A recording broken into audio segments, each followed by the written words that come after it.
మనం సనాతన ధర్మం నుండి మన పెద్దవాళ్ళు ప్రతి ఒక్క ఆవుని ఎంతగానో పూజించేవాళ్ళు.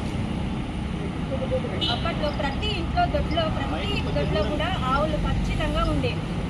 అందుకే అప్పుడు మనకి ఏ రోగాలు వచ్చేటివి కాదు. అప్పుడు ఆవు పేడతోటి మనము కళ్ళని చల్లుతుంటుంది. అక్కడి రోగాలు అక్కడనే మనకు పరారైపోతుంది.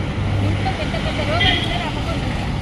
ఎందుకు ఆవు పెండలో ఇప్పుడు కొత్తగా పరిశోధిస్తున్నారు. ఏంటి పరిశోధకులు క్యాన్సర్ కారకాలు కూడా ఆవు పెండతోటి పోతున్నాయి, మందులతో కూడా కలుపుతున్నారు. మరి మనమేమో మర్చిపోతున్నాం.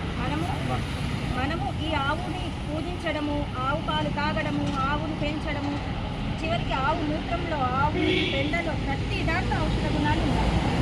ఆవుకు మించిన దైవమే లేదు. ఎందుకు ఆవు లోపల 33 కోట్ల దేవుళ్ళు ఉన్నారు. ఇప్పుడు మనం ఏం చేస్తున్నాం? ఆవును మర్చిపోతున్నాం. అన్ని మన సంస్కృతి వ్యవసాయం మర్చిపోతున్నాం, ఆవును మర్చిపోతున్నాం. వేరే మందులను వేసుకుంటున్నాం.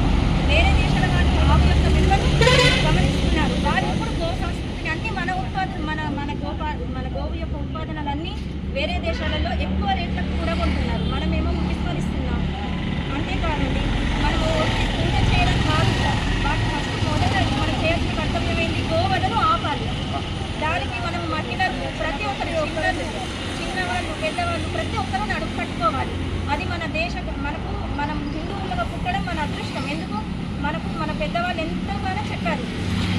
ఆవుల వల్ల ఎంత జరుగుతుందో. ఇప్పుడు మా అమ్మమ్మ వాళ్ళే కానీ అట్లాంటి వాళ్ళు ఎంతమంది చెప్పారు. అప్పుడు ప్రతి ఇంటికి ఆవు ఉంటుండే. ఇప్పుడు ఆవు మన పిల్లలకు చూపిస్తే అదిగో నాని ఆవు అని అంటే అదేదో కొత్త దాన్ని చూసినట్టు వాళ్ళకి అయిపోతుంది. ఒక్కళ్ళని ఆవు పాలు తాగే పిల్లలు ఉంటున్నారు. ఇప్పుడు ప్యాకెట్ పాలు వాళ్ళకి అందుకే రోగాలు చిన్నతనం నుండి ఇప్పటి నుండి అందుకే రోగాలు వస్తున్నాయి.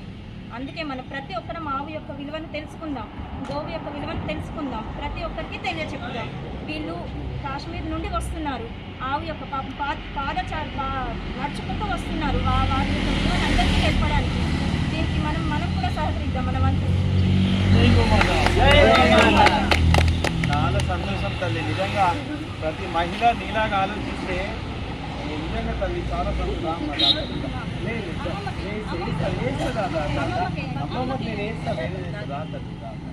జై గోమాత, జై గోమాత, జై గోమాత, జై గోమాత, భారత్ మాతా కీ జై, భారత్ మాతా కీ జై, సత్యనారాయణ ధర్మ కీ అందరికీ ఆవు గురించి తెలుసు. అందరూ